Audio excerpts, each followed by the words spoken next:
Tu as commis un péché grave? Tu penses qu'Allah ne te pardonnera jamais? Détrompe-toi, ce que tu vas entendre va redonner espoir à ton cœur. La plupart d'entre nous, à un moment ou un autre, avons pu tomber dans une forme ou une autre d'immoralité, à des degrés différents. Cela peut être dans nos paroles, parfois dans notre façon de nous habiller, ou encore dans des actes à caractère sexuel immoraux. Tout cela est considéré comme de l'immoralité. Mais alors, quel espoir ai-je? Moi, une personne qui a pu commettre l'adultère, la fornication, qui ne s'est pas habillée correctement, qui a utilisé des mots vulgaires, ou lancé de graves accusations. Que dois-je faire? Quel type d'espoir me reste-t-il? J'ai besoin de guérison et j'ai besoin d'espoir. La première chose que tu dois savoir, c'est qu'auprès d'Allah, il y a toujours de l'espoir.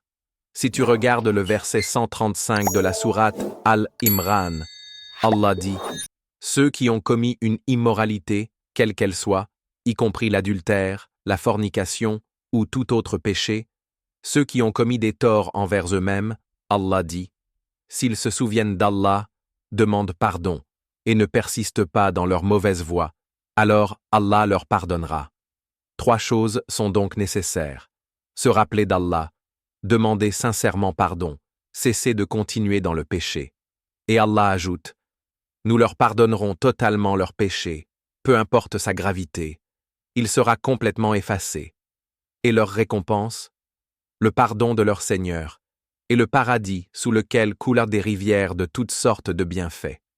Subhanallah. Allah conclut en disant que ces personnes, ce sont celles qui ont péché, oui, mais qui n'ont pas persisté dans leurs fautes. Elles se sont tournées vers le repentir. Ne garde pas ce rappel pour toi.